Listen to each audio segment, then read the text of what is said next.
And as always, my name is Jenny, and I will be your DM forever and always.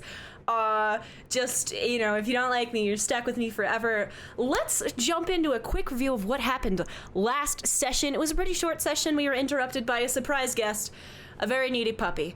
But before all of that went down, you all continued to explore the temple, the last temple. Say that 6 times fast, of Hetrasil, the god of death prior to Merkel, the current god of death. You were here on a very important mission, particularly to your dear friend Leon, as you were looking for an offering that could be used in a spell to cure the dear and lovely Marius's lycanthropy. The last session was a bit haywire, if I remember correctly. There was some door opening, some fire starting but not stopping, a couple of mummies, some botany gone wrong. It was quite a mess, but we're back, and hopefully y'all can find your way out of this one, or at least locate a lot of water. Let me pull us into the room here. So currently, you all are in... It says they can hear y'all. Let me make sure it's not doing it for you. Uh-oh, talk. Uh-oh. Hang on, everybody. You can't hear Vic, but she's talking to you. All right, can you all try to introduce yourselves again? I'm Vic, and I play Leon Lavelle. I'm Pippin, and I play Ariadne and Kailta. I'm Doe, and I play Crystalfoot. All right, they can hear y'all. I'm gonna have to mess with the mixer here. Go ahead and try again. Just Hello. say something. Oh, that Saying was hello. so fucking loud. There's gotta be a balance here. All right.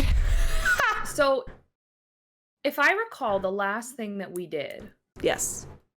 Leon had cast Mage Hand, was carrying 10 pounds worth of sand in said Mage Hand towards the door, and we had just opened the door to the room that was on fire. Did I have y'all roll dexterity saves yet? No. So everyone within 30 feet of the door needs to roll a dexterity save. Including me with my Cool. fire stuff? Are you resistant or immune?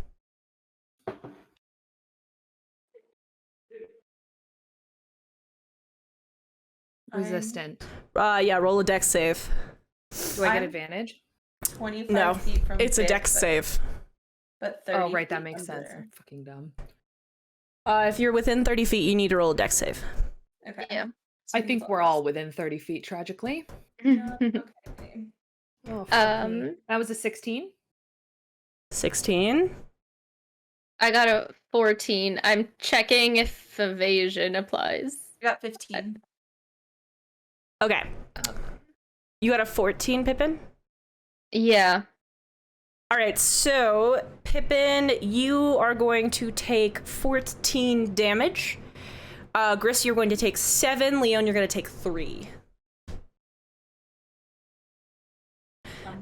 This is fire damage, and you will continue to take damage every minute until either the door is closed or the fire is out. Although at this point, it looks like the fire's kind of leaped into the rest of the room and is kind of just aggressively setting everything on fire around you. Like, Can I just like immediately pour like I would say like enough of the sand to like smother the fire right near the door to stop that from happening? you only grabbed 10 pounds of sand, so you don't really have enough. To even just smother the door? So, the door Yeah. right here. Can I just smother like I'm talking like, can I like smother Like- right at the door so that no more can get through? Yes, so like you want to put down like kind of like a little barrier like they do with floods. Yeah. Okay, you can. This is maybe a fire that's resulted due to a change in oxygen by opening a door. So you can, but it'll take. Let's see. Let's get a. I let me just see what shut kind of the roll. door. Can I just shut the door? I'm the one who opened the door. Can I just shut the door? Yes, you can just shut the door. Yes. All right, Leon shuts the door. There you go. But is there some in the main room? Oh, Yes. is that what you? Yes. And then I'm gonna pour the sand over what's in the main room. Okay, can you roll a d20? Let's call this God damn, I don't even know what kind of fucking check this would be. Give me a second here.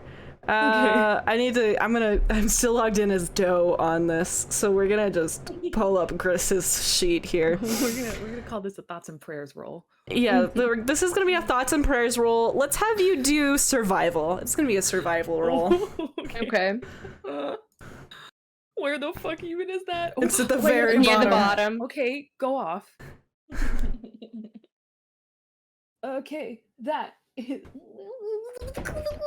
That's a 10. Okay, Not so great. I'm gonna try to tell y'all DC goals from here on out, but it was a DC 12. So let's say that you get about half the fire smothered. The rest, meanwhile, is kind of so like this part here is no longer a flame. Everything else is still on fire. So there's about 20 cubic feet of fire. Can I just zip Chris- my mage hand, grab another 10 pounds of sand from the other room because it's 120 foot range, and pour 10 more pounds on the other bit?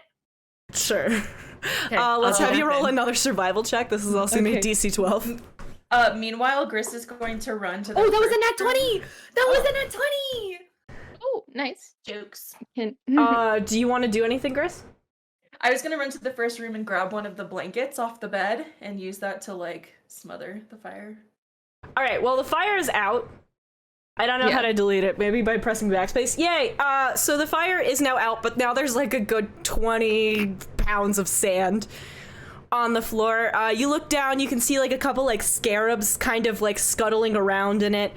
Leon, one kind of makes a fucking hightail directly for your foot and starts to crawl up your leg.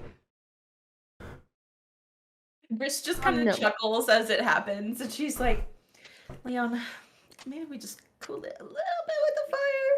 Just As it is like, can I can I cast magic missile on it? I will take any damage that one bolt of magic missile does to my own leg if it gets rid of that fucking scarab. Okay, so you're willing to use magic missile on yourself One of the bolts. so long as it kills the scarab. Correct. All right, roll an attack roll. It hits no matter what. Okay, roll for damage. Just one magic missile. Just one of the bolts.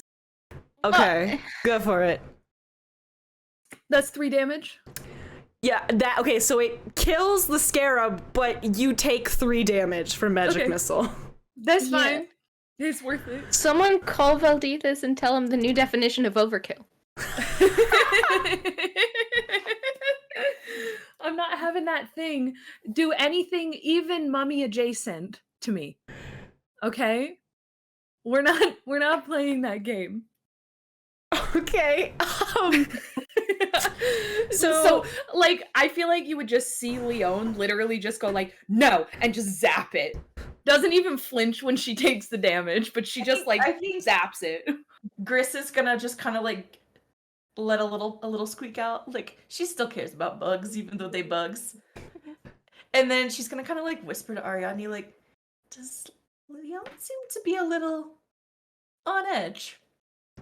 I mean, I think it's warranted, but I don't think that was necessary. But also the fire. There's a lot that.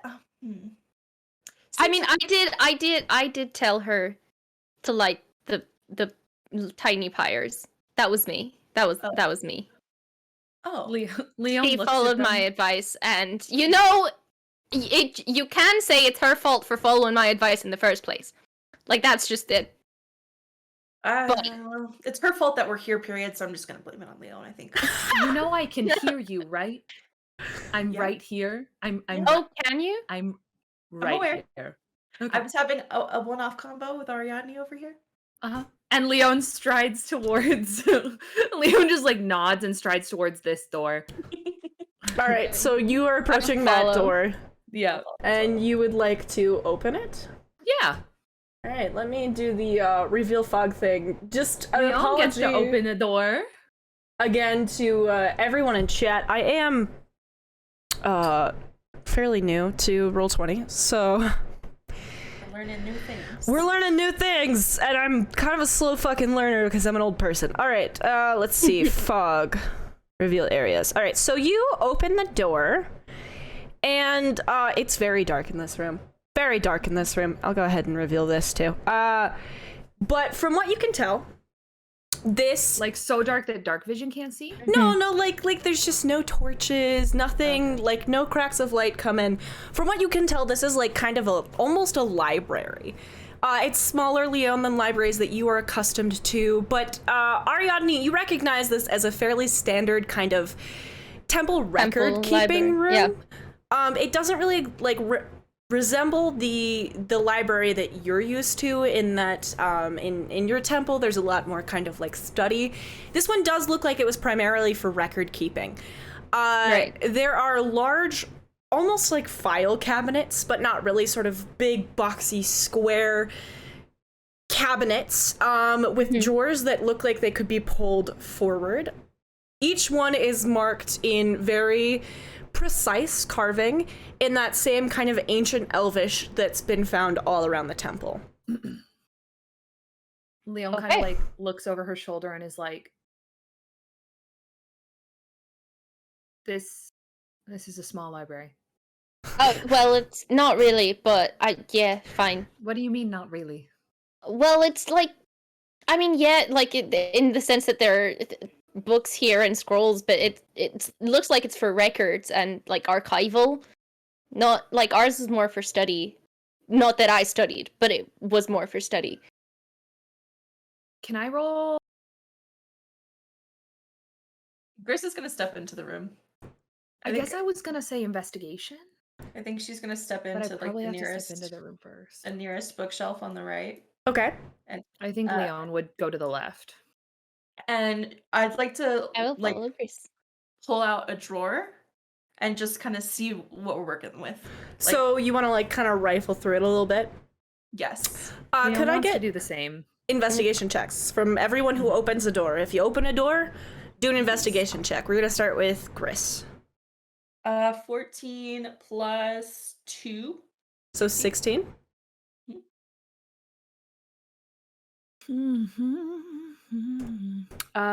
13 plus 2, 15. Leon 15. Ari, are you gonna open a drawer or are you just kind of vibing? Yeah, it's 11 plus just 11. I don't Alright. have anything to help. So Gris, Me with Dex. you begin by opening up just kind of the first drawer you can reach. Lucky for you, they're kind of stacked. They do go much taller than you're able to reach, maybe 7 feet off the ground. But the first one is, about 1.5 feet high and just right at Gris grabbing level. So you reach out, you pull open the drawer, and there's like a big cloud of dust that erupts. You cough a little bit as you rifle through remarkably well-preserved parchment. It has been eaten a little bit by bugs, but there's no water damage. It appears that these cabinets kept all of these files very, very safe.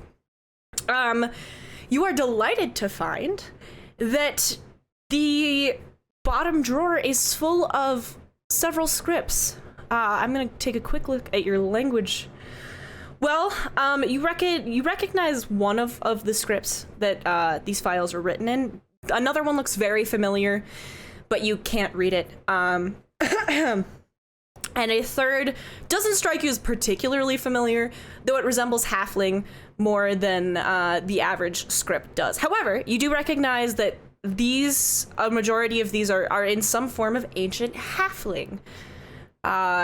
Shortest drawer, you think, maybe makes sense for any kind of halfling records to be kept down low. You also recognize something that greatly resembles Dwarvish script, and then the third script looks like a strange cross between Dwarvish and halfling. Gris kind of pulls out one of the scripts, the one that I assume she can read, and kind of leans over next to Ariadne and is like, this is halfling. There are halflings here. I mean, I'm sure that would make sense. There's plenty of anyone can come devote themselves to a god, even a god of death, though I imagine that's quite gloomy for a halfling. That's true.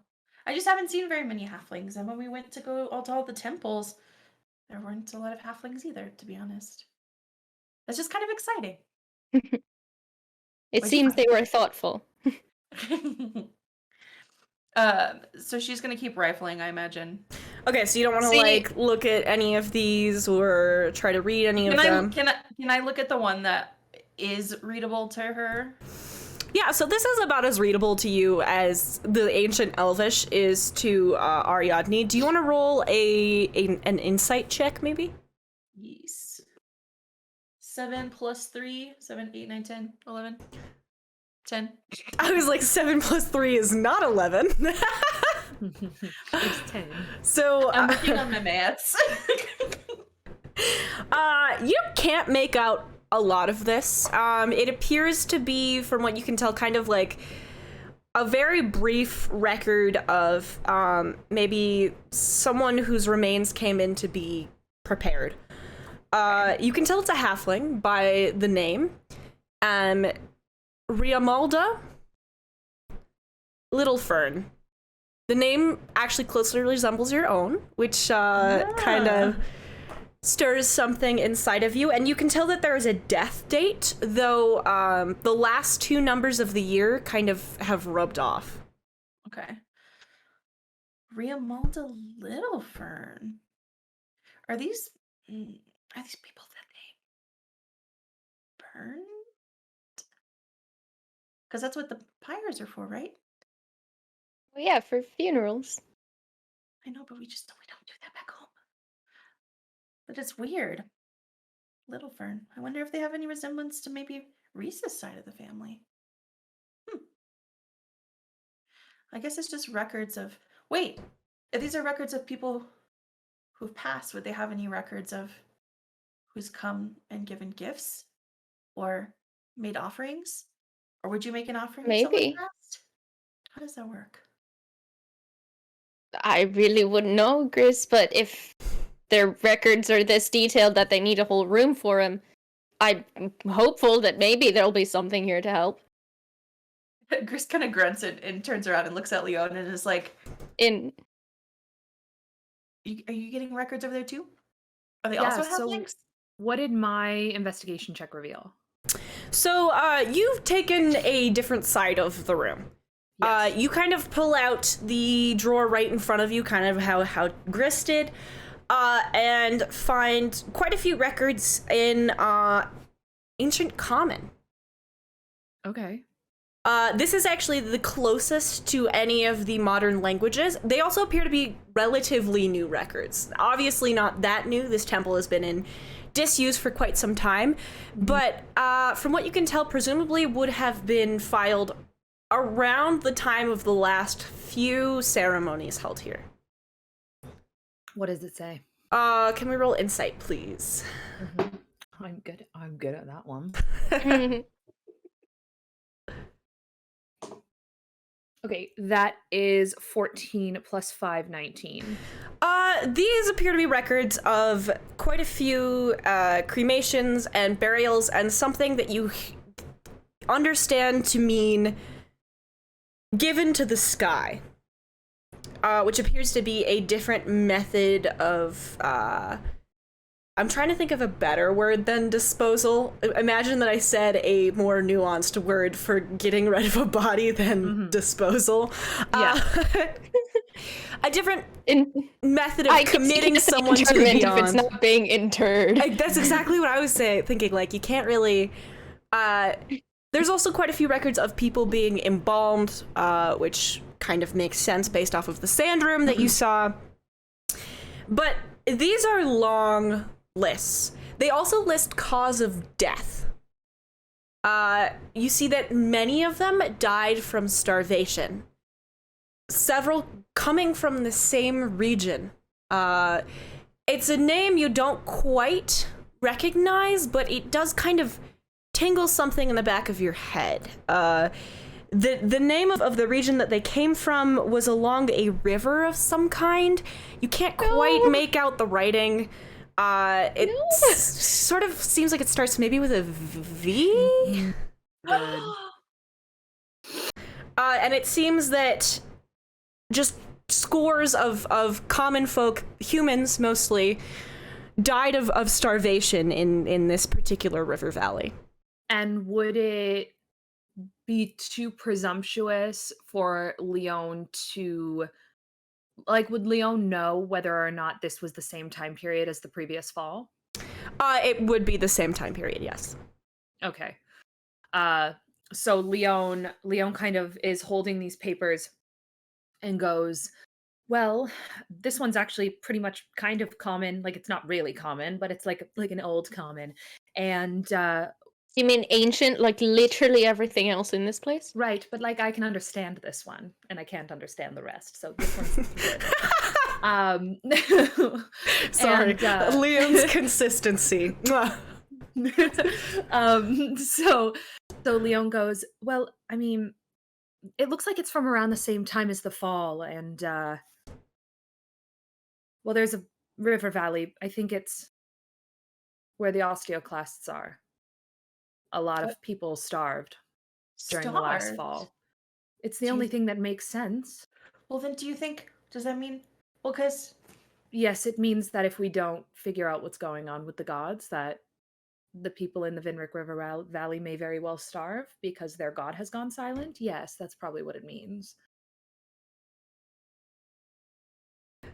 Doesn't have to mean that. Leon is It like, just- I don't see a sense in sugarcoating it. maybe And she it kind just of shows the paper. conveniently- That's a lot of people who starved. I know, but Ari, maybe an event happened and the river dried out, and It's- then there was nothing to No. water crops. Does it have to necessarily be because of the gods? can I It's the have same timing. Ariadne roll a insight check? Sure. Or actually history. Let's go to history check, Ariadne. History. Oh, damn. I don't have anything to history. That's 10. Oh, I got 10 on both, so it doesn't matter either way. Ariadne, gosh, this is ringing some kind of bell. You can't remember, like, maybe somebody had, like, told you about this at some point. Ugh. Ooh, it's hard to remember. It smells like dust in here.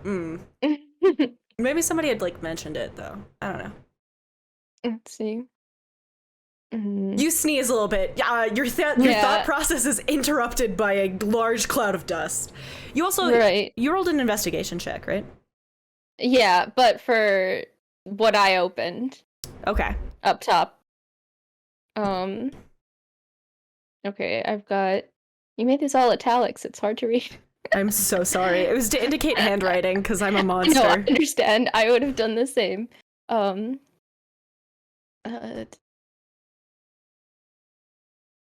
Okay. In the meantime, Leon Oh, says to yeah. Okay, Grace. Grace. no, I got it. Okay, so yeah, just take my meaning, which was basically what it was. It's like, it doesn't have to be that. It could, please let it be something else, because then I pipe up and mention, so I don't know about y'all, but I have talked to the osteoclasts, Maxilla recently, more or less recently, and yeah, plenty of their crops didn't actually come in. They planted, but they didn't grow. They just didn't grow at all? And the ones that did rotted before they were ripe. Right. Oh no. So I think it's I think it's safe to assume that it's because Shanti's gone. Yeah. As much as I'd like it for that not to be it. But she, she doesn't want to think that they've been abandoned, and hopefully that's not the case. Grace kind of wrings her I mean, hands. Shanti made it back after the last fall, so hopefully they can just hold out and the fall will get figured out. And Leon is like, they've been running the food. They're going to figure it out, Grace. We're not any closer to figuring it out. We're on a detour. No offense. We're on a detour to hopefully save. Nah, this is the Temple of Hetrasil, and he fell. So if we're gonna find anything, it might be here. Or we might not find anything, and then we will Is he gonna leave a note? Like, how are we gonna? We'll figure it out. And Leon kind of like puts the script back. And then I feel like she would step out of the room. Okay. I do Now lean knowing- Okay. Ariadne, what do you do? I say I do lean down to Gris, and just go. They have grain in the silo. That they'll be okay until we figure this out, Gris. For how much Um, longer? And now I'm worried about the grove. Ariadne, I don't feel like we're any closer to figuring out what happened, and I don't know that we can fix it. I'm just a halfling, and I mean, we had access to a god, and now we don't, because Leona ate her, and yeah.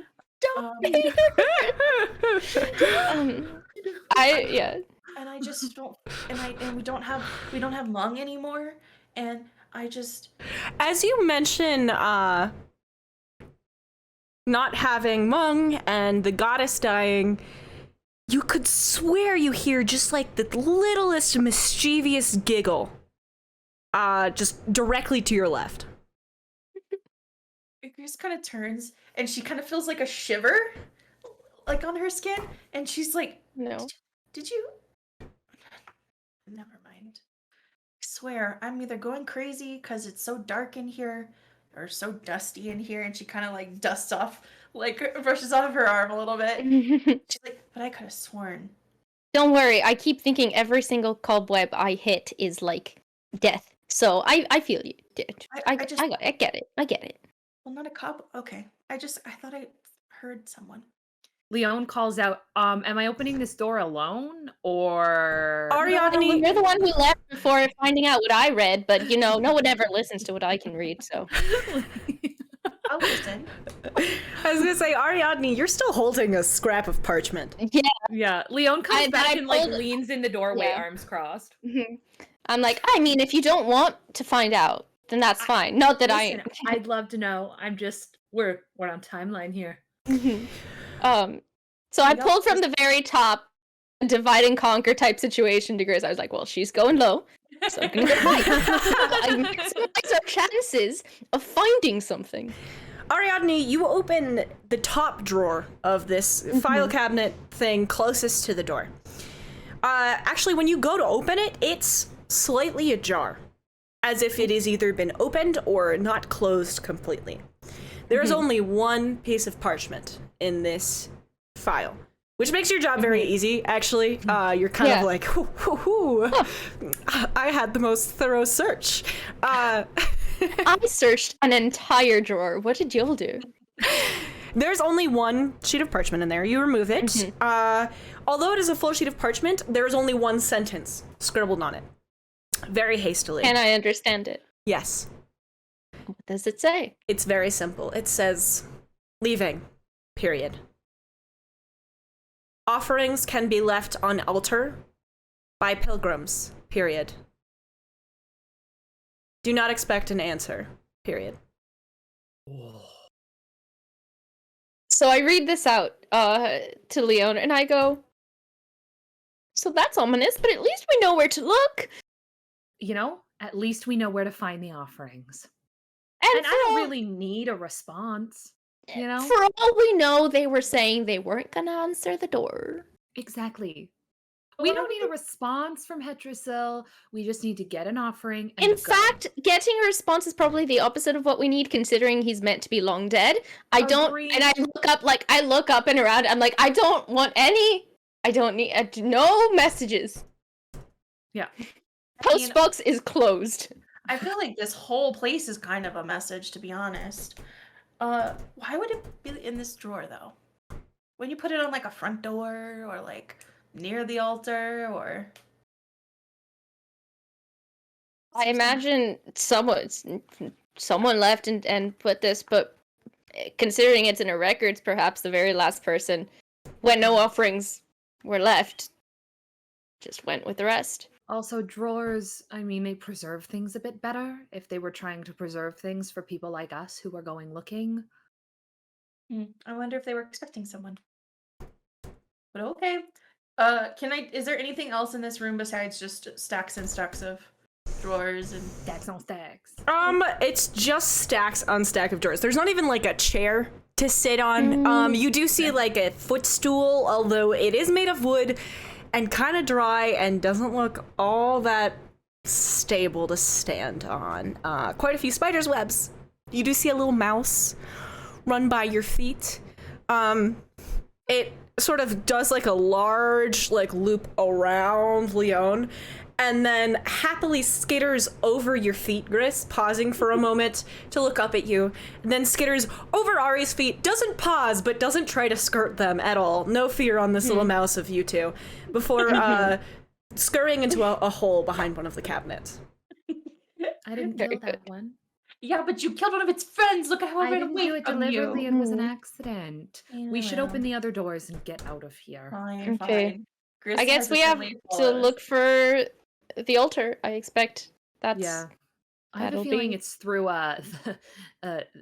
locked this door, lovely maybe? center door. big Uh, ominous door that yeah. is the ending of the riddle. Yeah, I would mhm, expect so. mhm. Gris is gonna open the door while they're chatting about it. Oh my god, okay. Let me move my mouse off of here. You're gonna open the door. Alright, so you open the door and find a large room. It's practically empty. In the center is a large, very large sort of raised platform on which you can see a couple of skeletons, sort of broken into pieces. Above you, there is no ceiling. Oh. So is it kind of mimicking like the pyre room a little bit? Because A little bit, but there's a large platform and no Okay. ceiling whatsoever. Does the platform look like it can move? Like I'm up and down hydraulic almost? No, it's just like a large marble platform. Okay. This And seems you- ominous. yeah. I mean, skeletons is not a positive thing, Mm, usually. generally. Are the skeletons like crushed? I mean, we've all got one. They just kind of like look like almost roll a perception check. Okay. I'm also gonna roll perception. I'm like standing right behind Gris and she ain't tall. Actually, Gris, you get a nature check on this one. Nice. Pippin, Ari gets a medicine check. Okay. Leon, you just get a regular old perception check. Nice. I got 21. 21. 15. 17 plus 7, 24. All right, we're gonna start with Ariadne. Ariadne, you kind of very carefully, on your dexterous little elf feet, creep forward and do a little examination of the platform. You see that these skeletons have chips missing from their bones, scratch marks across the bones. It looks like this probably happened after death. Some of them are even relatively recent compared to the age of the skeletons themselves. None of these skeletons seem to fit together. None of them maybe belong to the same body. The bones are sort of jumbled and messed together, a rib next to a toe bone, next to a neck bone, next to a jawbone sort of situation where things all seem to be scattered together. You recognize the tusk of an orc adjacent to the small flat teeth of a halfling. None of it really seems all too consistent. The only consistency you notice are these deep scratches and chips at the bone as if something has torn at them. Gris, you kind of creep next to Ariadne, sort of make a little throat clearing noise, and they lift you so you can get a better view of the platform yourself as they examine the bones alongside you. I whisper in her ear, I don't think a mouse did those. No, I don't either. Gris, And I'm guessing it's something that can fly. you recognize what has happened to these bones. Ariadne and you were both raised in the forest, but Ariadne has spent quite a bit of time not doing foresty things and instead existing in the realm of society, as much as they tend to do. So I guess going to bars and occasionally a liquor store. You, Gris, you don't go into society. You live outside of it. You pride yourself on your knowledge of the woods, which means that you've seen some distressing things in the natural environment, including birds of prey. You have some familiarity with even hawks and larger birds swooping in and stealing like baby livestock and carrying them off, or dropping them on the ground after feeding on them. You recognize sort of the chips on the bone to be consistent with a creature that's been ripped apart by noble birds. Leon, you rolled a what, 17? 15. Leon, there's a lot of skeletons on this platform. There's no ceiling. Presumably, if they were to, like, get jumbled together, something would have to fly in. You don't think that this opening is large enough for a dragon, but seems too large for, like, the average bird. So, like, we're talking a big bird, folks? We're talking a big bird, and we're talking Yeah. we're gonna turn around and shut the door, right? I don't know. I'd kind of be curious to see it, honestly. How about we don't? I mean, so far, hasn't it been that we kind of have to go inside for the other one to open? Wasn't that the whole point? Is Hetrasil a bird? Could We this be an opened the altar? door. Could We this opened be the door. offerings? Well, but we opened the other one on the other side, and it didn't do anything for the next one until we went inside. So Can I just unfortunately, quickly zip over to this door and try to open it? Sure. Yeah. Can I try to open it? It's locked. I thought so. Leon walks back, crosses This her is arms, and goes, I don't even wait for her to. As she starts crossing back, I go, "Why I just wanted to did check. I not tell you?" It was a test. Gris is still kind of mumbling about, like, maybe it's a bird god, and are these offerings to a bird god? Is this a sacrifice? And then she's like, I'm sure she's grabbed a bone and she's like examining how long the like scratch marks are and trying to determine how big the bird is. It's probably just a really big bird, Gris. But why would you build something and just leave it open? You know, like that you have to have known. I feel like it's purposeful. Are we going into the room? Leon looks at Ari. Yeah. I mean, are we yeah. gonna do it? Are we gonna go in? I'm not letting Gris go in there alone. She's already Okay, got her hands all alright, over the yep, bones. okay. And I go in, like, just looking up, and I like, kind of don't. I'm not gonna stop looking up. Leon like- is standing very close to the door. All right, so y'all are on the outside edges of the platform, correct? Yep. Mhm. All right, you're just kind of vibing there. Can I roll perception to see if I see anything but like on the outside of the platform? Like, is there anything that's kind of like calling my attention? Can I roll actually, Is- can I roll an Arcana check? Okay. Roll an Arcana check. Is Mila? it all bones, or is there any sort of indication that it's there's some kind of bird's been here recently, or some kind of creature? 12 plus 6, 18. Like Leon, all picked clean, or there's no kind of for Leon, there's nothing like particularly magical about this area. It seems to be a platform with an open ceiling where birds hang out sometimes. Ariadne, let's get a nature check. What do you want to examine the room or the bones? the bones? Okay. 15. The bones seem fairly old. It doesn't seem like maybe the bones are the clue that you're looking for. Okay. Is there any like scratch marks on the walls? Any like animal feces? Any like Are there any torches in Others. on the walls in this room? There's no torches. Hey, Gris, let's have a animal handling roll. oh shit, okay. 19 plus 3, 22. All right, so you kind of step back. You're like, okay, so there's been some big birds here. Whatever. You sort of look at the walls. You notice in the far corner of the room. Let me pull up the drawing here. In the far corner of the room, you notice something a little odd.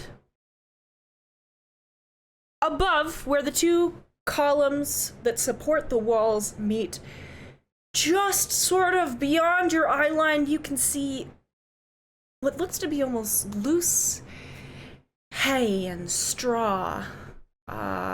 Some kind of nest, maybe?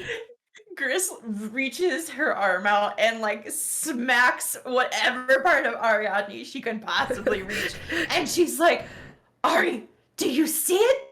And she just points like dramatically, arm out to Ari, other arm up in the air. It's a nest. Maybe there's babies. Maybe the mother's nearby. Can you reach it? Can you lift me up? Can I If reach the mother's nearby, maybe we know. shouldn't try to reach Shouldn't the mess babies, with the Gris. child. No. I'm no, I just want to see them. I won't touch them. I just want to That's see usually what people say before they get killed by a mama bear. Do bears exist in this world? Well, if I see, Yes, I'm just making sure. I'm fairly sure Gris has turned into one. I was gonna bear. say Chris's didn't wild shape would say. Oh yeah. Right. I forgot about that. Gris is like, and plus, if I see the mom, then I can become the mom. And she just looks up at the net. Yeah, and then we have to fight the mom, Gris. Remember the last time we fought a mom? I just think this is important. Can we please just take a look? We fought a few moms. Yeah, we have fought a few moms. Fine. So you want to take a Fine. look at the nest? Lift. Is it high enough that if Ariadne lifts me, I can see? Ariadne, how tall are you? 5'6"? 5, 6, yeah. Right, you're 5'6". Wow, really living vicariously through your character there, Pippin. Sorry, Pippin's short. The joke is that Pippin's... Hi, for anyone who's new here, Pippin's a short person. Why did you just call them out like that in the middle of D&D? Just let it's D&D. I'm so I sorry. can be 5'6" if I want to be. I'm so sorry. Pippin. Ariadne at a very tall and statuesque 5'6". Gris is, what, a little under 3 feet? Mhm. Yeah, you could get a good look. If Ariadne were to carry you, let's say, like, here, like right up on the edge, you could get a good view. Okay. I Okay. don't think my 1 inch is gonna help here. No. No. Gris walks over immediately and is just like, Ariadne, let's have Please, an Ariadne. athletics check. Sure. And Gris, you have to stay balanced because you're gonna have to stand on their shoulders. Like, this is not going to be like an easy kind of sitting on their shoulders. You have to stand. So let's get a dex check for 7 you. plus 5, 12. did you say dexterity or athletics as well? You're gonna do dex. Ariadne, you got a 12. 16 plus 2. Can I cast 18. Mage Hand and just kind of try to prop It's not gonna Gris help. a little bit? 10 pounds worth of Gris. Ariadne, so a 12 was the DC. So you hit it precisely. So you kind of like, you get her up there, but it's like kind of awkward. You're used to like carrying her either on your shoulders or like in a normal kind of way. This one requires a little bit more dexterity than you're used to, and Gris is not the most dexterous person, so she kind of like clambers. You have to crouch down, and she like in the least comfortable way possible like steps on an ear trying to get onto your shoulder, puts another foot on your shoulder. You grab her, and then you kind of have to like squat to stand up. It's a little bit awkward. Gris, however, maintains her balance perfectly as you kind of like, you're shifting. It's not very comfortable. She's kind of like rocking back and forth, but she's her little heels are digging into my shoulder blade. Exactly. You can feel her little toes like wrap around you like a monkey. She once you have her like, once you're standing up, you grab onto her hands to kind of support her better, and she stands there. And Gris, you get a good look at this nest. Let's have you roll perception with advantage. Yes. Because this is some nature bullshit. Leon's like watching this from Plus afar. 3. That's 22. Oh, on my yes, I first am. one. She's like and leaning then, against the door frame. Like, Yeah, 22. All right, Gris, you stick your head into this nest. Okay. best. I'm gonna need both of you to roll dexterity saving throws with disadvantage. Jesus! Okay, with disadvantage? Yeah. Oh man. I'm gonna do this in the app so that we can just look at them. Yeah, Leon is like leaning against the door frame, like with her forefinger and thumb just like prestidigitating, just like 12. You got a 12 for your dex saving throw? Yeah. The other one was a 23. I got a 16. All right, so, Oh, wait. Do I have a new thing I can use? One moment.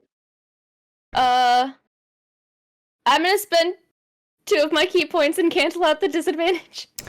all right, so you can take your higher roll. Okay, 23. All right, you got a 23. So you both succeeded it, so you're going to take half damage here. Let me pull up some dice. I'm going to have to pretend to be Leon for a second, I guess. Turn it on. Let's see. 2D, what? 2D, Oh, that won't be too bad. Okay, so you are leaning forward and you catch sight of two glowing, piercing eyes right as the owner of those eyes lunges at you. You and Ariadne go stumbling backwards as a sort of regular-sized vulture, but it looks like a baby, even though it's fully sized, lunges at your face with its sharp, sharp beak. You and Ariadne both take 3 piercing damage.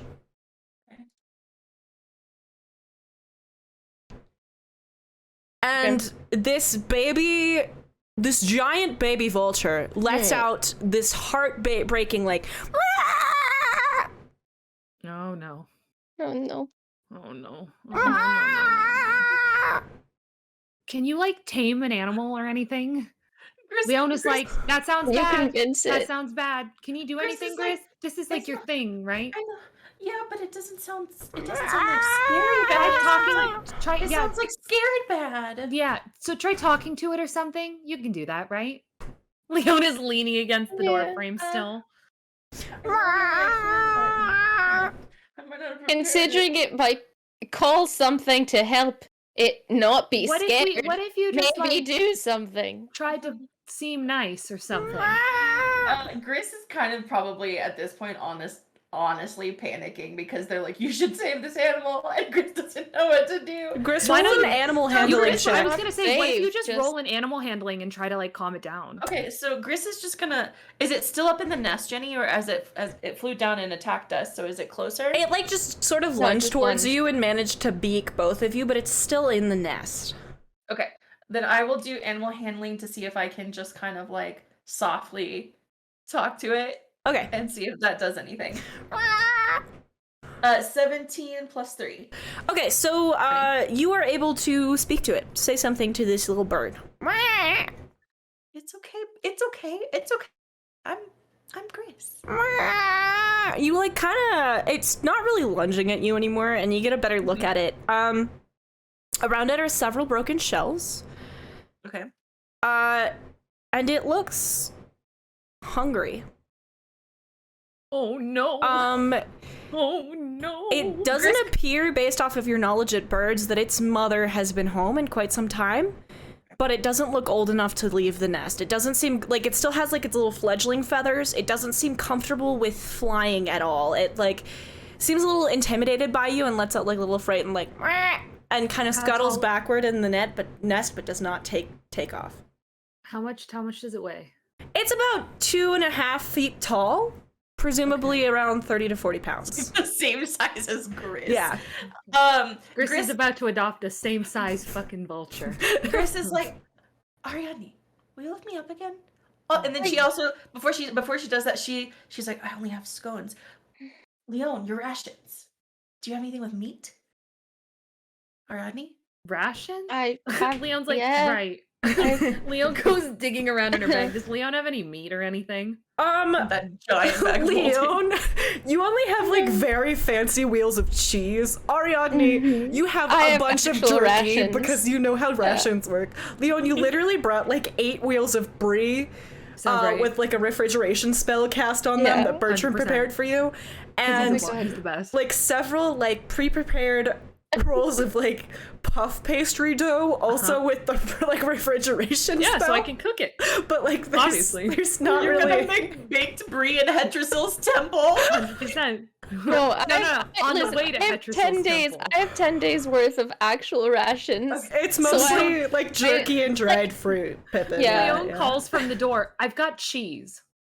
And I someone just- cooked pastry? Yeah, I just go, well, can you grab the rations from my pack then? Yeah. I don't think cheese is the way to go. I think cooking the pastry might take too long as well. I just don't think yeah, cheese because has- the time is the problem in that equation. Leon kind of digs in Ari's bag and grabs a few pieces of meat and kind of tosses it over to. You're gonna Gris. toss it? Let's get an athletics check. I mean, presumably it's on me. Don't you have to 19. come near us? 19. It's me that's doing Oh, that. but I have to catch it because I'm the one. Oh, yeah, who asked true. for it. No, but you have to throw it too. So Gris, 12 plus 1, 13. It's a bad toss, but Gris like sticks out an arm and catches it expertly because she's so motivated to help this Bebe needs creature. Now meanwhile Ariadne's a little confused because you came over to them, rifled through their bag, and then took a step back to toss it to Gris. Like there is some unnecessary dramatics that occurred here. That sounds about right. Gris once again. You also have Mage Hand. Oh, yeah. I'm trying to use Mage Hand less so that Jenny doesn't want to hurt me. Thank you. Yeah, I appreciate that. Follow through on that, and your reward will be mighty. Gris is gonna scramble up Ariadne again and try to be as delicate as she possibly can be to them. As she gets up there, she's gonna slowly kind of place the like jerky along like the edge of the nest, and then she's gonna like take her arm away and she's gonna keep talking to the little baby vulture. The vulture just fucking snarfs that shit. And then Gris is looks like- at you expectantly and goes, Gris is like, okay, we're gonna need more of that. Leon? Leon grabs some more and hands it up to Gris. And Gris is like all of it, if we can. Leon grabs literally all of it and hands it up to Gris, just looking at her. I turn my head to like look at Leon from my periphery, and I just go like, I know we said like I know it's dangerous and all, but we do intend to journey back. We needed some of that. I've got a lot of There's free. cheese. Leon has cheese. We're fine. I've got a lot of free. And Grace is like, I can do something, and she like just starts throwing it like at the vulture, like you toss like a treat to a dog. the baby vulture is just like snatching it out of the air, and every time you throw it, it gets a little bit closer to you. It's kind of like shaking its tail feathers a little bit, like doing like a little waddle, like coming closer until the last piece of jerky, it literally gently eats out of your hand. And Grace just kind of is like, oh, isn't that better, little one? And she's like, and Grace is like, where's your mother? Where are your siblings? And Grace is gonna be a little brave, and she's gonna slowly like reach out a hand as if to like stroke a wing. It like dives and nuzzles its head into your hand. Gris is like pleased as freaking punch, and she's like, oh, the baby's so nice, and she's like, look, Leon, and then she's like, Ariadne, you can look later. Knowing that Leon looks up. and she just starts kind of stroking That's a baby. this vulture. Of It's a course big it's baby. A baby. It's a Look large at it. baby. It's What is just mom so Very doing? large baby. We should go before mom shows up. Well, I'm bringing it with me. What? I can't leave a baby alone. It doesn't know how to feed itself.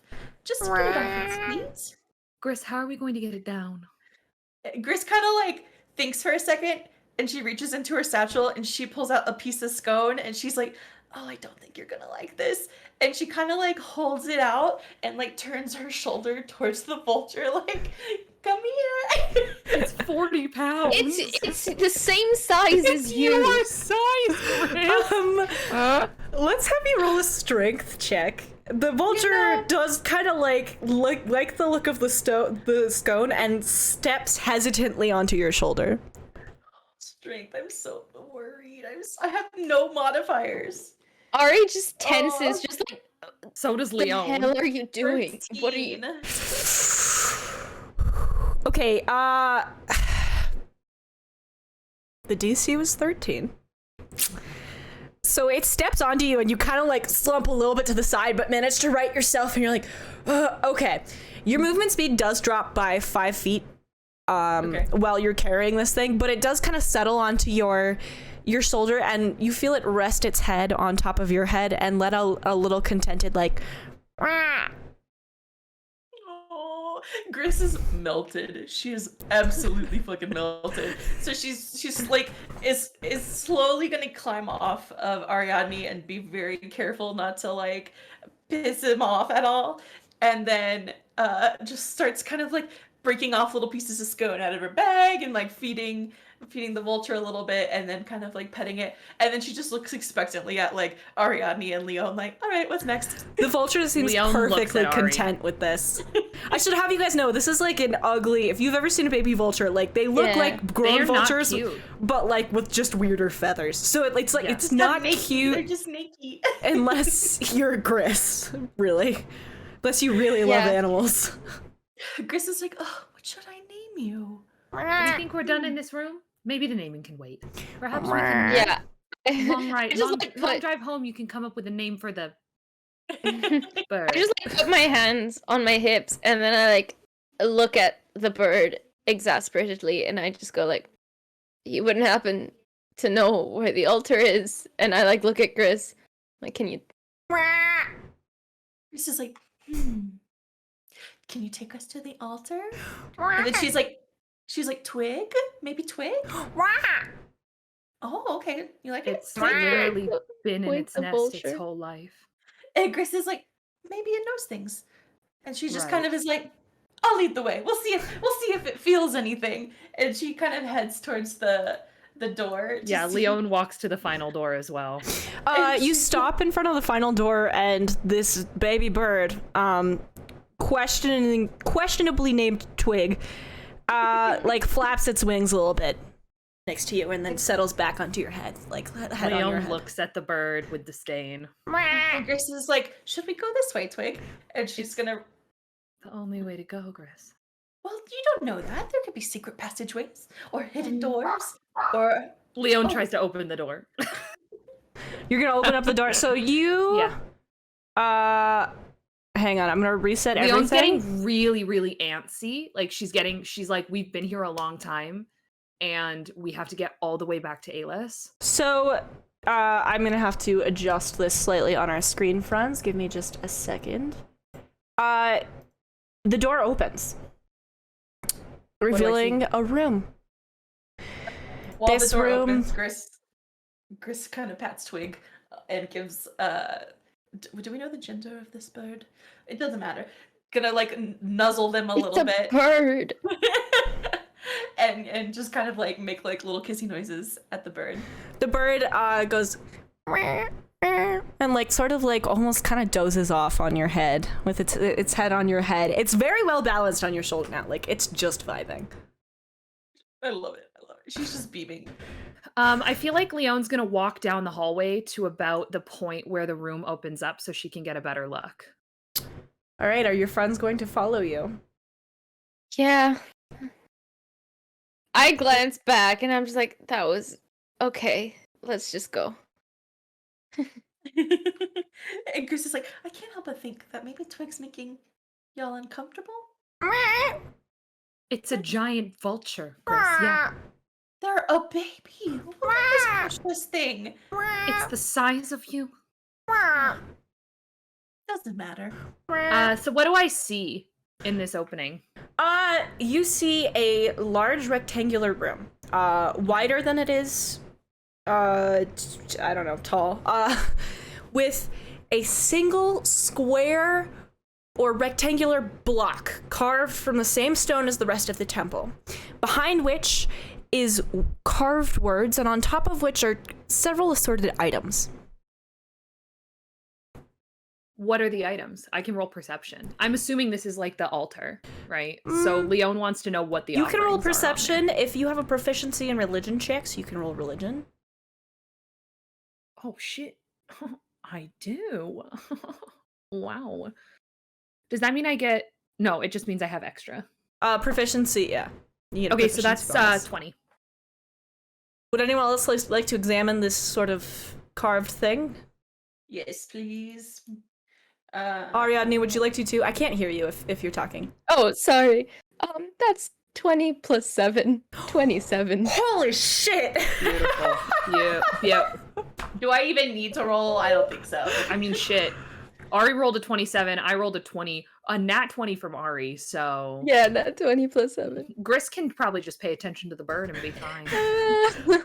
That's like, Ariadne, we're gonna start with you. You are approaching what you recognize as an altar. Like, no big deal. You've spent a lot of times in temples. You know an altar when you see one. Okay, that's where the free liquor arrives to. So, you blasphemous son of a bitch. You approach, and Listen, good company is an offering too. You're right. you note that this is, in fact, an altar onto which people have placed offerings. There's not a lot, but there are quite a few. They're not particularly notable to you, though. What you are distracted by is the carving behind the altar. Typically, this would depict an image of the god or a symbol for the god. Instead, there are glowing blue letters in a language you do not know, but you recognize immediately. Your friend Leon once read this language in a similar temple once without knowing what the language was. So I'm about to know what is this. You look at it for a moment and then look down to the offerings. There are a few, like, dried husks of what look to have been corn, squash, apples, various typical offerings, and a single small statuette carved in the shape of a woman, dressed sort of in a matronly manner, cradling some grain in her arms. It appears to be carved from maybe obsidian, sort of black glass that appears volcanic in nature. Leon, you notice these two, but you do not notice the text right away because you are so distracted by the fact that you finally found the offerings you are looking for. Gris, meanwhile, your dear friend Twig has kind of hopped down from your arm and is sitting at your feet looking up at you adoringly. It's like, oh, you found it. Thank you. And she just pats Twig on the head. It does like a looks up. little like nuzzle of your hand as you pat it. You're just so cute. I wish Reese could see you. Leon looks at Ari and goes, I'll grab it. Grab what? Before you grab anything, maybe read the. And I like point a thumb at the giant glowing blue letters. Leon looks at the text. Oh no. Leon, you look at the text and a voice echoes in your head. It is deep, booming, not one of the like many voices you're used to hearing. And Okay, it it's different. feels like it just sort of reads the phrase to you. Okay. It does not read the first line, though you can read it with your own eyes, and you recognize it as the word contract. Below are words that are read in this deep, booming voice. And I would like to apologize to everyone for the way that I do this voice. Betrayal's progeny. Oh no. Heed my words. Steal from a god, unite the world divided in thirds. Earth, sky, the land below, uncontrollable power you not yet know. If you choose to save what you love, seal your fate to the heavens above. Can you copy paste that for me? You want me to drop it in Discord for you? Yeah, we put in general. No, but not in general. You want me to DM it to you? Uh-huh. I'll DM it to you, babe. Thank you. It's gonna take a minute. So Leon kind of like sits there. I'll be just looking at it, silent. expectantly at Leon, like, Well, what does it say?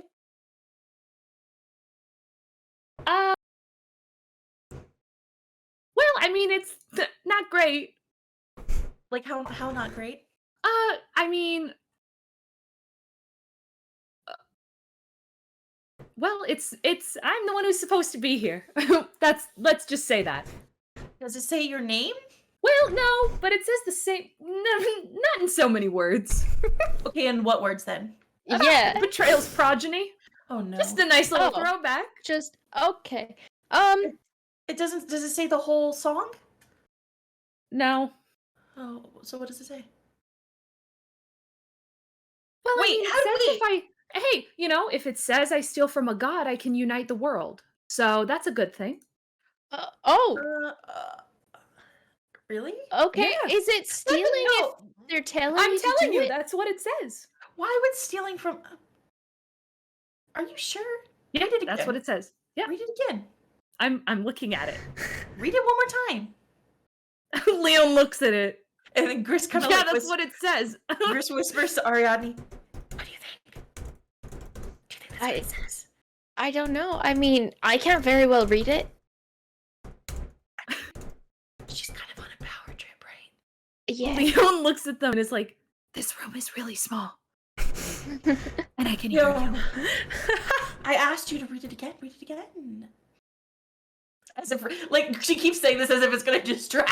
It literally says, "Betrayal's progeny, heed my words, steal from a god, unite a world divided in thirds." I don't know what else to tell you all. Doesn't it look like it might be? There's some other scary things, but it's fine. And Yeah, Leon steps forward and grabs the statuette. Put it back. Put it back. And She takes it. Gris Leon, looks you at Twig. grab the statuette and something just pinches you so hard in the arm. What is your AC? 17. Let me roll a quick d20 plus 7. Okay, nat 20 plus. So it's a nat 20. I have to roll for damage very quickly. That's okay. All right. So It also says. So you take- It also. you take Oh no, you say. 3 bludgeoning damage from a pinch from an unknown source. Leon goes, "Jesus. Okay. Wow. Hello." And kind of like looks around and says, "It also says that if by saving what I love, I seal my fate to the heavens above. But quite frankly, I don't care about that. So, I'm absolutely saving Marius. So sure, I'm sealing my fate. I don't know what that fate is. Well, let's slow down for a second. Also, what happened to you? What do you mean? I don't know. Yeah, I felt a pinch. I felt a pinch.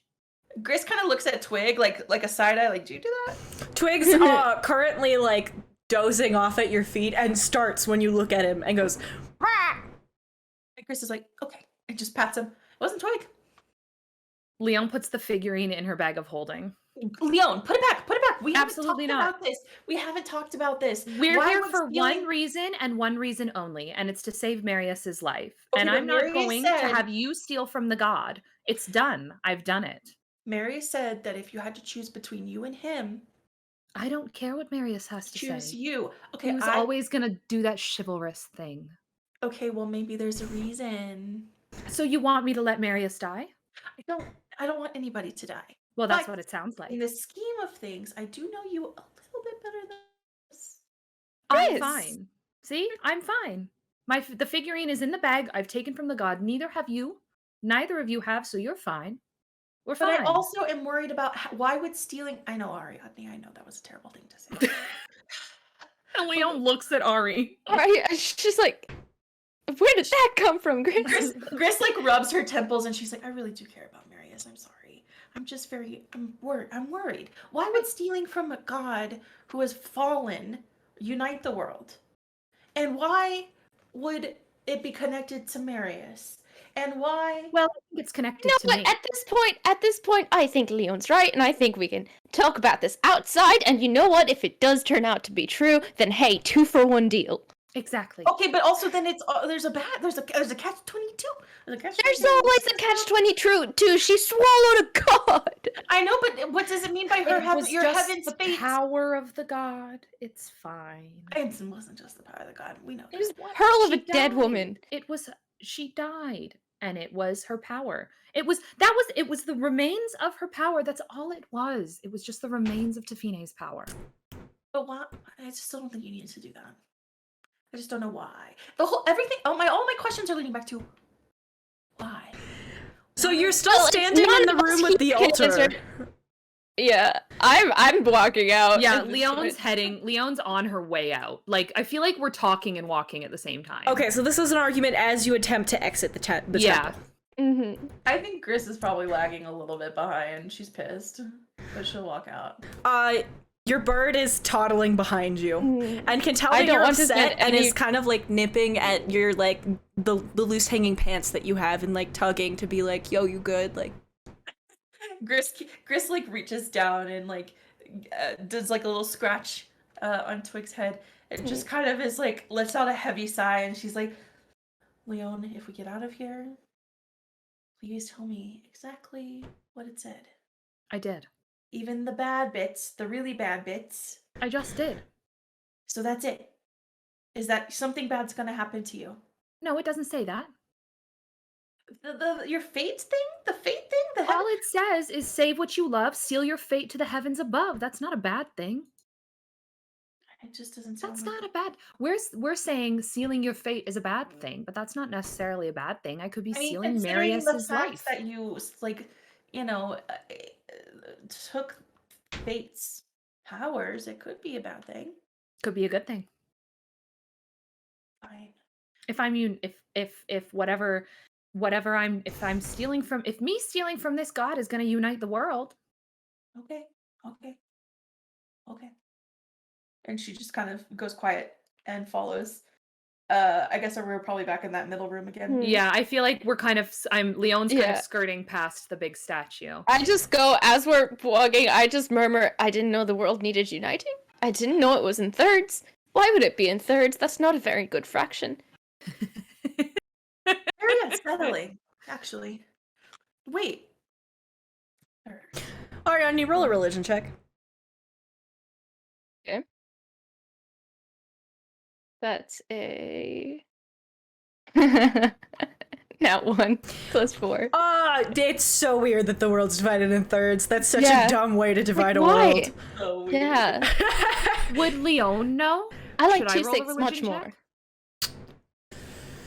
No, it's not Okay. really something you would have learned about in I like didn't think so. casual Sune kind of stuff. Sune is really more about like less about like studying and more about More like about being hot. go out and fuck. But Yeah. like but like use contraception. Not in the Groomsh way, which is like go out and fuck and like do Yeah. it as often and as plentifully as you. No, this is like a like get some Yeah. girl kind of vibe. Hell yeah. Yeah, all right. You get it. Yeah. So you are all actually able to exit the temple easily. Awesome. Outside of the temple, you do take a moment to kind of look down at your feet, kind of recollect yourselves before you climb back up this hole with a rope hanging through it. And as you do so, let me roll very quickly. I wish there was a D3. Desperately. Roll for myself. All right, Ariadne. Yeah. You glance down at the ground and you notice it looks as if someone very small, maybe even smaller than Gris, was seated cross-legged in the dust. There are no footprints leading to or from it, and as you notice it, it almost seems as if the dust rearranges itself, as if the little print was never there.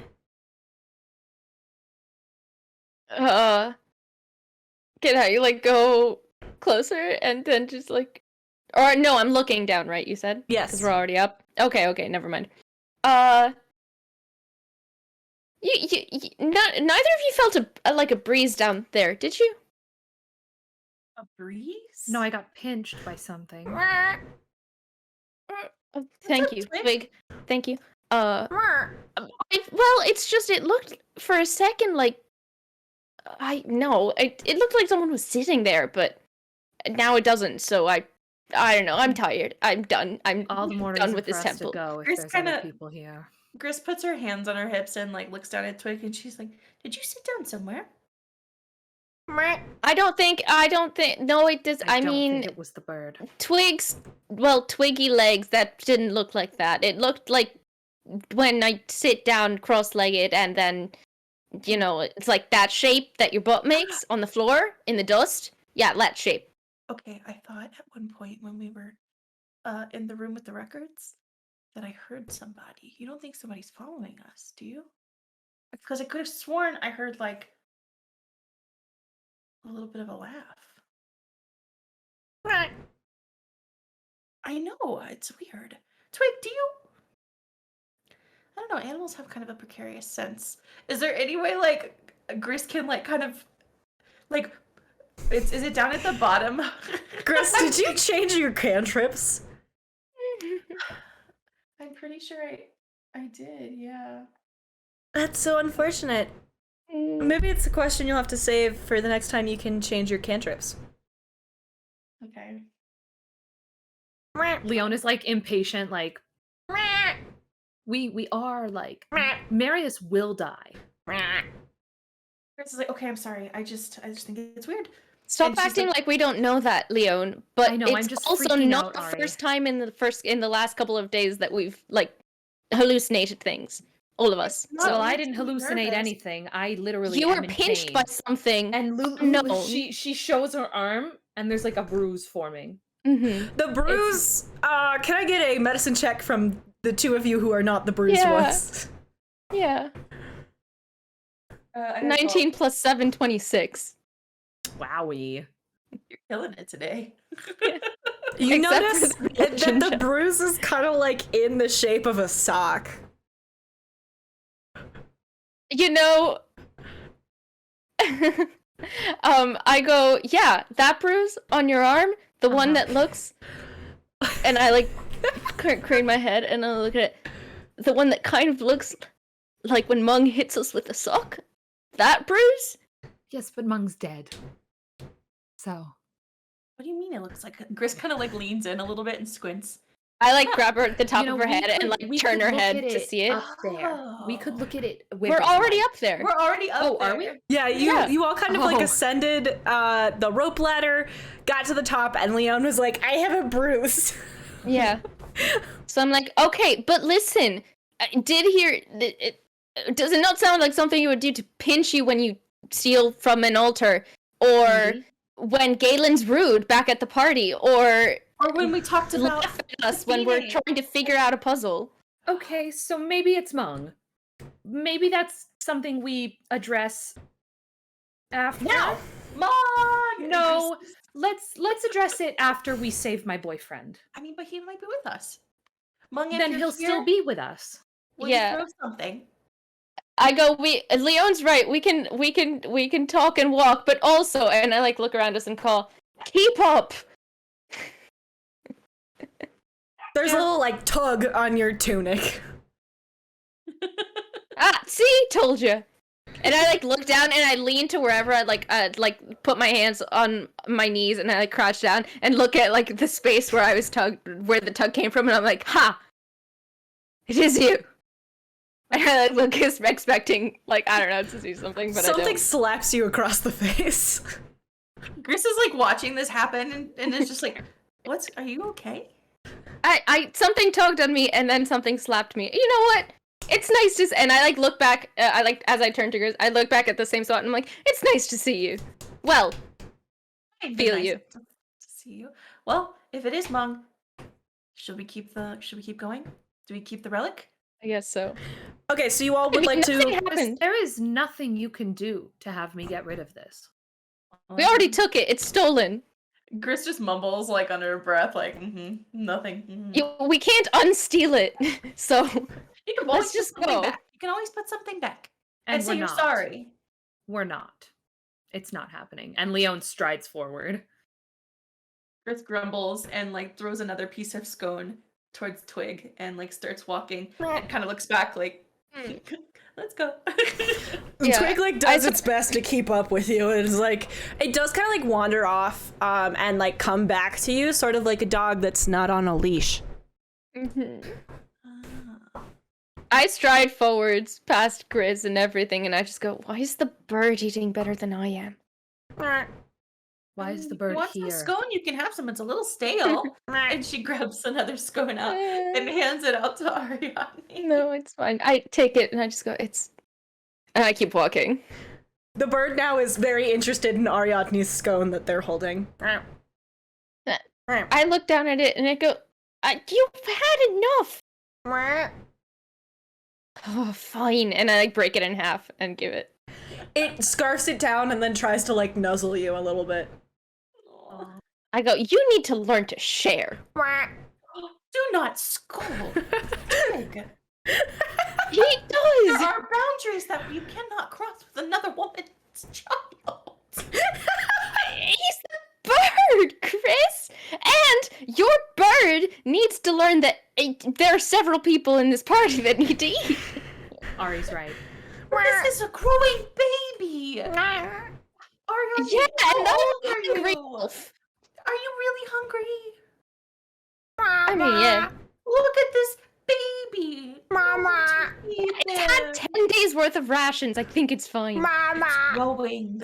And Gris like takes a whole scone and gives it to the bird.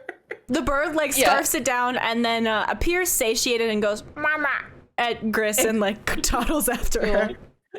Gris kind of like pats her Just shoulder hand, again yeah. to see if Twig wants to kind of fly Nice. out. I just hand the bit, like the bit of scone in my hand, and I just like shove it in my mouth and like look smugly at Twig and keep walking.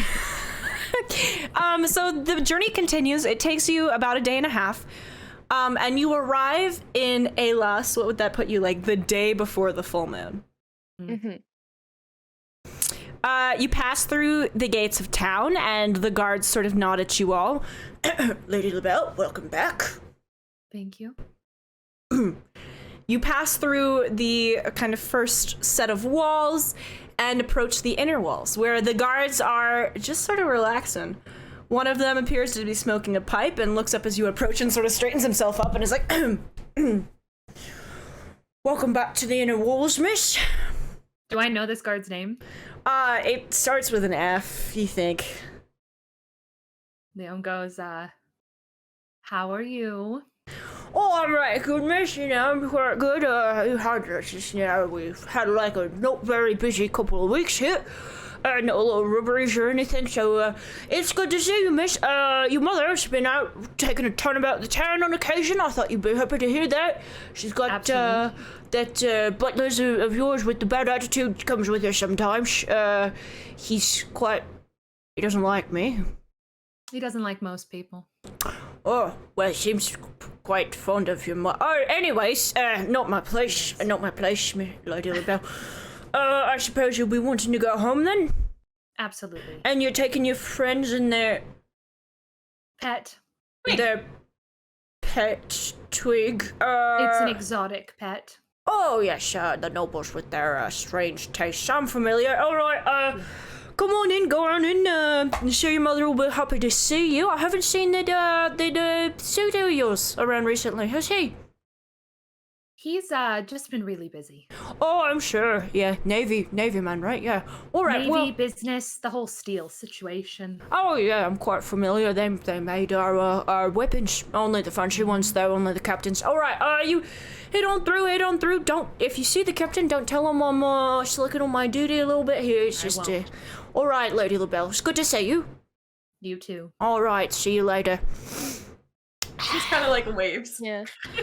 The guard like watches you all pass and like sort of like nods appreciatively at Twig, like, huh, how about that? And then goes back to trying to light his pipe. You approach the LaBelle Manor following Leon, who's walking very quickly, and arrive on the front porch. Leon, you kind of like rap on the door, and it swings open. Bertram's standing there. Oh, ma'am, you've arrived. Hi, Bertram. How have things been? Not good? Well, you know, ma'am, you left me with, quite a predicament. Perhaps if we step aside, you and I can have a quick private conversation? Yes, please. I can't stop doing the guard's voice. There's, Not Bertram. There's like Bertram's been hanging out with the who's guards. Bertram been hanging out with, yeah. Very There's well, a ma'am. pod in our midst. There we go. Leon goes, we also have a bird with us?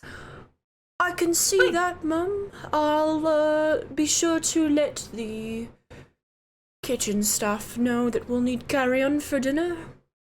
Yes, please, and lots. Twig's a baby. Very good, mum. Leon, Lady LaBelle, I forget myself. You If can we call me could- Leon, Bertram. Leon, if we could have a private conversation. And Leon follows him. And ushers everybody else in and kind of like motions over to the guest room where they were kind of sat that one night.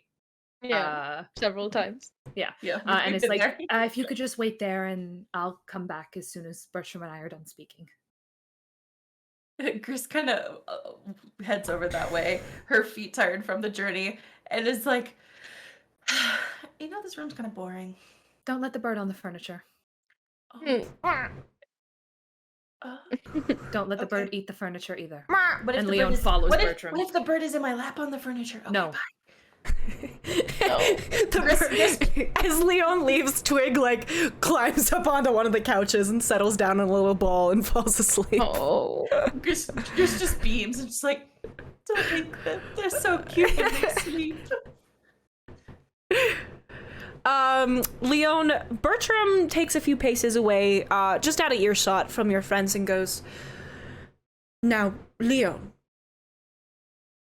I do hope that you encountered the miracle you were looking for, because I'm not sure if Sir Marius can survive the night, even." Oh god. Okay. Well, we did. We found the item that we needed, so I just need to cast the spell and it should be fine. So, Well, in any case, I suggest that you do take an opportunity to say goodbye, just in case, spells can be complicated and not always perfect in their results. I wouldn't want you to lose out on closure, LaBelle. Miss LaBelle. you have a good point. Okay. Okay. And Leon walks over to her friends and Leon, says, before you leave, he does put like a little fatherly hand on your shoulder and gives it a squeeze, and does like a real gentle nod, and then lets go and kind of takes a step back and gets back in his professional position. Leon looks at him and messages thank you for everything. Of course, Mom. And then walks over to her friends and says, I was gone for 30 seconds and the bird is on the couch. Oh, the bird was on the couch 2 seconds after you left. Perfect. Bertram doesn't think Marius is going to last the night.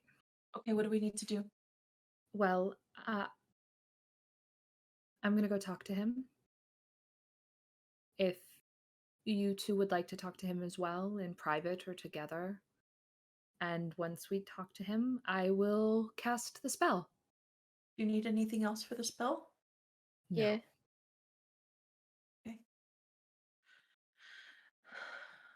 Okay, you go first. We'll talk. Yeah. Leon Well, heads up to tell- Marius's room. Yeah, I was like, tell us, lead the way. Yeah. Yeah, Leon heads up to Marius's room. Do they follow to like wait outside? Yeah, I wouldn't know where it would Yeah, be yeah, true. otherwise. Okay, so Leon, you enter the bedroom. Mhm. Marius is in the bed. He's kind of been propped up by a lot of pillows. Actually, you know what? Can I go last? I want Leon to go last and then cast the spell. Yes, absolutely. Yeah. Leon Uh, says, one okay. of you guys go first. You want to go together, Ariane? Chris, go ahead. Okay. And then I think, as Chris goes inside, I have Bertram, and I like look around, always Bertram expecting steps to out show from the shadows and it's like, "Did you call?" Yes. I somehow I knew that would work, but still, any chance we could get something, that Sir Marius might enjoy that might not harm him too much, to share together. Oh, well, he quite enjoys fresh cut flowers in his room. Fair enough. Do you think you could point me to some? He holds up a finger, steps backwards through the wall, and returns half a second later holding fresh cut, beautiful daffodils. I start again. I'm just like, okay, not gonna get used to that one. But I like soften and take it from him, and I'm like, thank you. I don't know, just seems right. Very good. And he disappears back into the wall. As Gris walks into Marius's room, she kind of like motions for Twig to stay back, and she's like looks at Ariadne and is like, I don't want to scare Marius. I will, and I like sigh, and I'm like, I will watch Twig. And Gris is like, thank you, and she turns Leon around. is just pacing. She turns around and heads quickly into Marius's room. So, Gris, Marius is propped up on a bunch of pillows. It looks like Bertram has actually taken his care very seriously. You're actually very pleased. This is the sort of situation you would set up for someone to be more comfortable in the grove. Just a lot of comfy blankets, though kind of arranged so that he could easily pull them off of himself if he got too hot. It does appear that he's done that. He's sort of pulled them down to his waist. He is shirtless, which typically you, even as a married woman, would appreciate, but he's pale and covered in like a thin layer of sweat, and looks to have trouble opening his eyes as you walk in, and goes, Miss Littlefoot, is Leone okay? She's okay. And you'll be okay soon too, okay? And Gris kind of walks closer to the side of the bed so that she can kind of like at least like touch like Marius's head if she can. I don't know if she'd even be able to reach it, honestly, if he's propped up. You could stand on your tiptoes and like just barely get there with like maybe the 2 longest fingers. She kind of touches his head and she's like, "You're burning up. Do you have any more of the tonic I gave you? The tincture?" Oh, Bertram's been casting spells or something. It helps me stay cool. Okay. Gris kind of sighs and she's like, "Leon's okay. I just don't know if she's telling the whole truth." Yeah, she's, you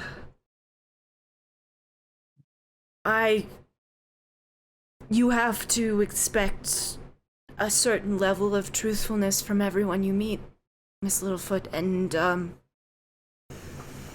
I trust that when she doesn't tell the whole truth, she's doing what she thinks is right.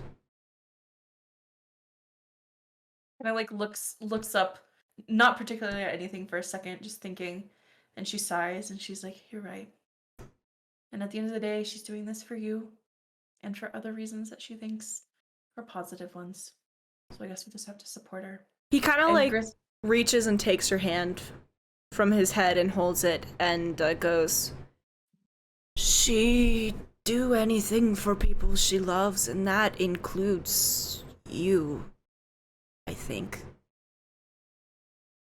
And part of me knows that, Marius. And then another part of me knows that she'll stop at nothing to protect people. And I'm just worried what nothing means. I think that's nice. And he like kind of lays back in the pillows a little bit more. And Grish just kind of squeezes his hand and she's like, "Hang in there." And she just Okay. kind of walks out the door. Goodbye, Miss Littlefoot. "I'll see you soon." Okay, Marius? Okay, And if not, I'll take care of her. thank you. Of course. Make sure she does the right thing by herself, too. I'll try my darndest. You have my promise. Thank you, Miss Littlefoot. And she's like, "Of course. See you soon, Marius." And she just kind of slowly opens the door and walks out. Okay, Ariadne. All right.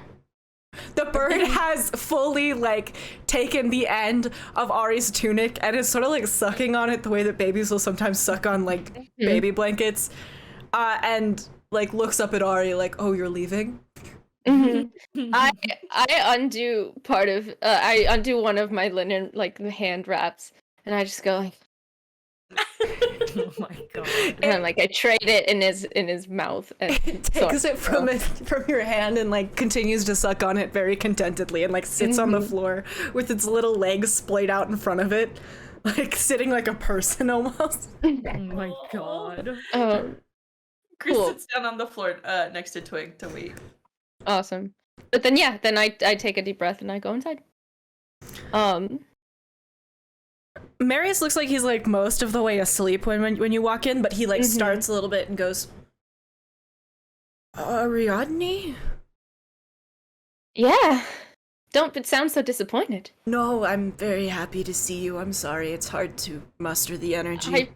I walk up towards the bed and I'm like, I know I'm not good at the jokes, but I can make them. You can. I think you're funny. I think you're funny. Thank you. And I like pull the daffodils out from behind my back, and I'm like, got something for you. Ariadne, I'm flattered, but I'm a taken man. Yeah, you're not my type, buddy. But I thought they'd be nice. Bertram said you liked them. He kind of like looks down at his chest sadly, and he's like, I thought they were pretty nice, but I understand. They are. Anyways, I like the yeah. color yellow. My favorite color is and he like kind of like licks his lips, and they're like very dry. Like he looks like he's very thirsty, and he's like, red. I like the color red a lot. Then you're with the right person, I would say. I didn't like red before I met her. Oh my god. Well, that's sweet. That would make sense. That's adorable. I'm not adorable, Ari. I'm a grown man. I'm cute. Fair enough. That's very cute. And I'm sure she would melt if she heard it, but I won't say it if you don't want me to. Yeah, keep it secret. I'll keep it safe. I couldn't help it. Sorry, bad right give now. us a second. No, I know. Don't go where I Anyways. can't follow, Ariadne. Sorry, that's not canon. I'm so sorry. I'm trying to compose myself. You're the DM. So I have to be composed all the time? That is unfair. Equal opportunity You have to be the- shenanigans here. This is true. Anyways, I'm trying to it's fine. My cheeks. I sit down next to him beside his bed, and I take a deep breath, and I go, I did what you asked, so they're, whether they're ready for that, but it won't happen because Leon's out there and she's gonna do the spell, and you're gonna be peachy keen because you still owe me a drink. Ariadne, you lost someone, right? Yeah, and I fumble around it, but I'm like, yes. How'd you handle that? I don't think I'm the best. I'm not going to be a role model for her, if that's what you're asking. Will you be someone for her? Of course I will. Even- And believe me, I'll make sure she doesn't do what I did. But it doesn't matter, because you're not going anywhere. Because if you die, Leon will kill you. Do you think if I asked her to marry me, she'd say yes? Even if I died? Even if you died. Well, I have a feeling your chances are pretty high. okay. It's just I've spent a lot of time alone thinking. I'm sorry, it's the fever. Ariadne, thank you. And you'll take care of her. I mean, yeah, as much as I can't very well provide for her. But No, you'll make sure that she thinks through her decisions as best she can. I always try to make sure and I put my hand on his. I'm like, do you not think that's what I've been trying to do since the minute I met her? But she takes decisions faster than my brain can catch up. Sue me, I just find a headstrong woman very sexy. You know what? I can understand that. He does a little the daffodils are nice, thank you, Ariadne. Did you get Bertram to get them? I did. I wasn't sure how, so I said his name, and then he was there, and that's kind of what I wanted to happen, but that doesn't mean I was ready for it. Yeah, it's weird. He's weird. We have a regular very strange. butler in my house. He's less speedy, but feels a little less like the walls are watching you. Yeah, I've suggested we put a bell on him, but that also seems kind of rude. That seems. I would like that. If I go, can you tell Leon that was my dying wish? Oh my god. You know what? Yes, I will. And if I don't die, I'll try to make it happen anyways. There we go. I'm holding you to that one. But I'm sure she's anxious to get in here, so I will see you immediately afterwards. Okay, just if I die, don't see me immediately afterwards. I think you need to. She can only handle like one thing at a time. Yeah, no, and I care for you, dude, but I don't think I don't think I'd want to see you. I've heard a lot of stories about servants in the afterlife, and I just want you to know you're my buddy, my friend, my pal. I squeeze his arm and I'm just like in like that like bro like hurrah thing, And I'm like if I survive this, I'm gonna beat you in a drinking contest. I swear. I think if you tried that might kill you. It's giving me a reason to live, Ariadne. Then very well. You know what? I will give you a run for your money. Okay. Goodbye, Okay. Ariadne. You've been a really good friend. See you later. And I emphasize the later. I like just chuckle and I like go like I head out. The minute Leon sees Ari, she starts walking through the door. Like doesn't even say anything to anyone, and as she walks in the room, she just says hi and then like climbs into bed with him. Oh, okay. I'm sorry, that was very cute and unexpected. Very cute. He like kind of like tries to shift himself over a little bit to make room for you, and lays his head on your shoulder immediately and goes, "You lived." Of course I did. I know. I just I worried less when I was able to do things to keep myself from worrying. I know. You will be able to now, though. We got what we needed. And I'm sure the others told you. yeah.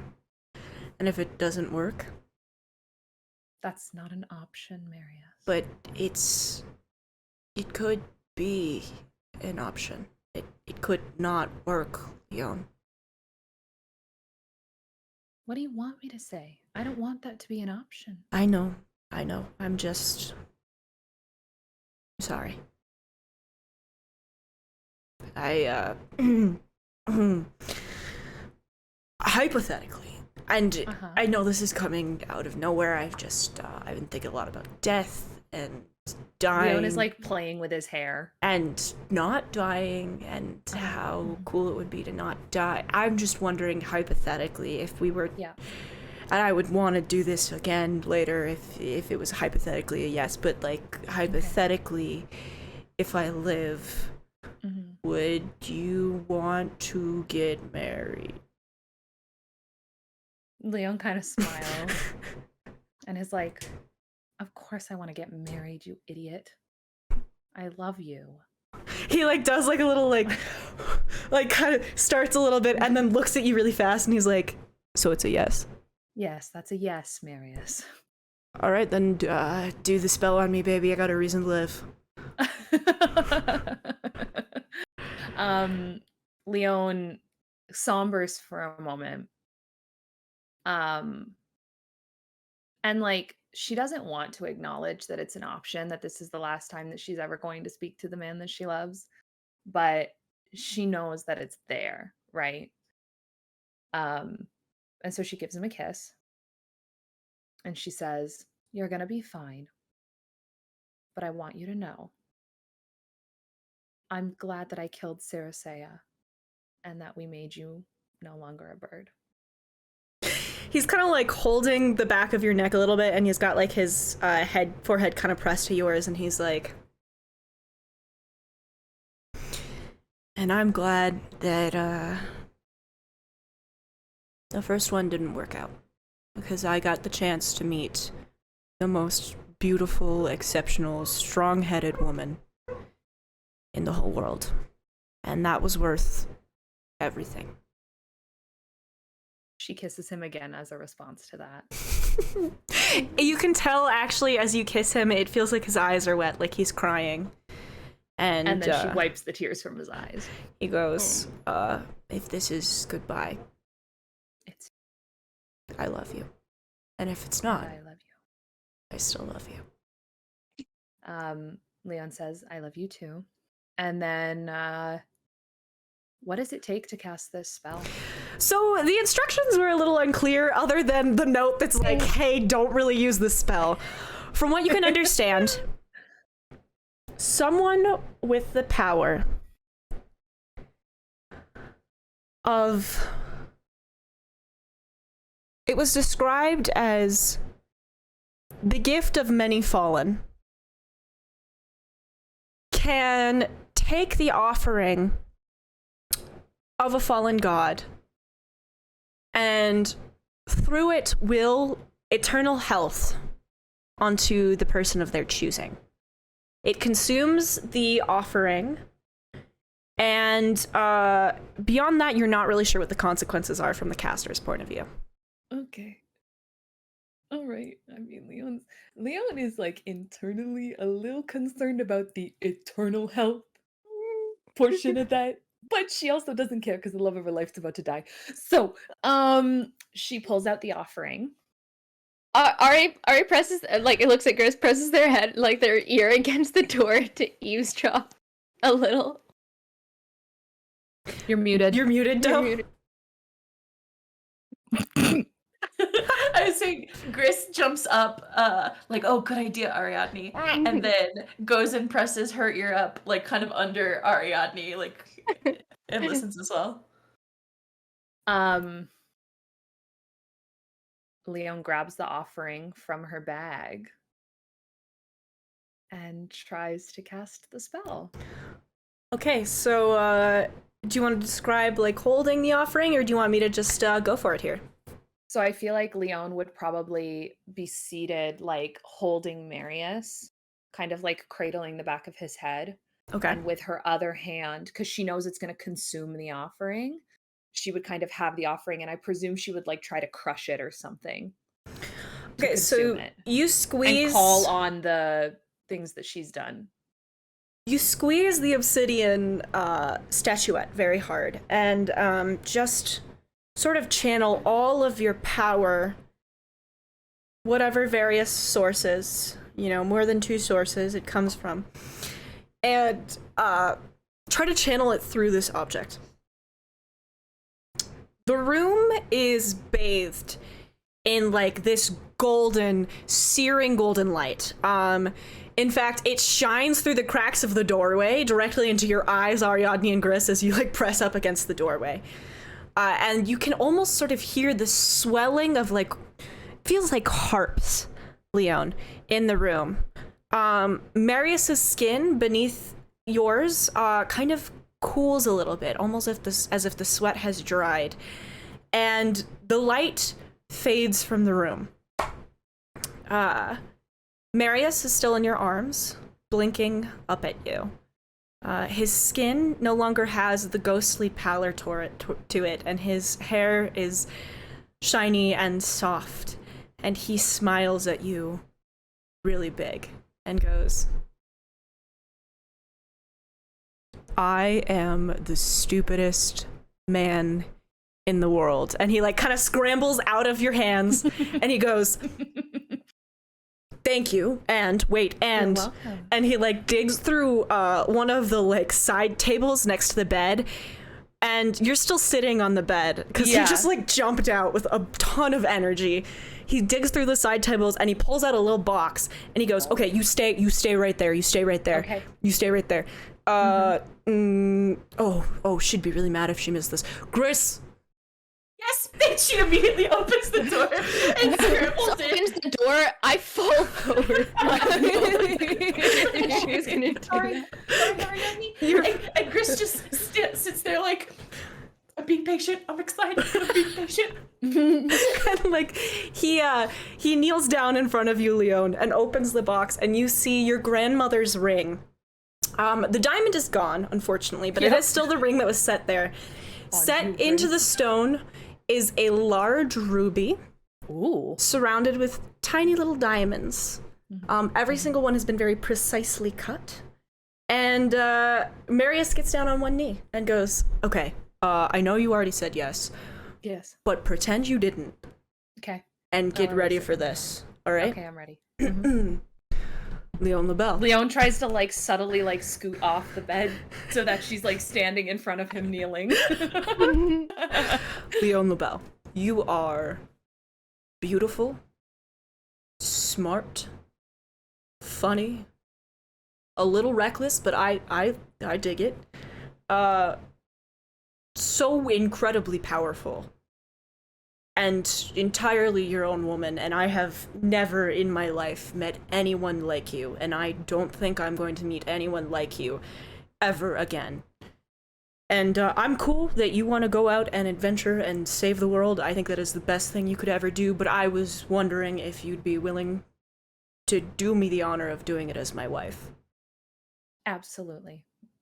He like Yes. stands up and does like a little like yeah, and like looks at Ariadne and is like yeah, and then Chris is like Ari's like- slapping. sweeps you up in a romantic like fairy tale kind of like Yeah. kiss dip sort of thing, and then spins you out of his arms and is like, I just thought you'd want to see that. Tears are like kind of coming down Chris's eyes, and she's like, first of all, congrats. Second of all, you look so healthy. Are you okay? I've literally never in my life felt better. This woman right here is a genius. She's definitely something along those lines. And Chris just like yeah. lets go of all the tension in her body and kind of like just like oh. And then she realizes Twig isn't there, and she like looks around and kind of like whistles to Twig real quick. So you whistle to Twig, I- and Twig and another figure appear in the doorway. Twig is now wearing a bejeweled collar attached to like a sparkling leash, and framed in the doorway is Leonida LaBelle. Not Leonida, I'm sorry. Luciana LaBelle. It's like no way. Luciana LaBelle, I raised her from the dressed dead. in just like the finest garments you ever seen, her mouth hanging wide open, and she goes, "What in the hell is going on here?" We will be back next week, Thursday at 6 p.m. MST, 8 p.m. EST. Hopefully Leon gets to give Luciana the news she's been waiting for since literally the day Leon was born. Until then, be good to each other. Thank you so much for hanging out with us, and we'll see you next week. Bye, everyone.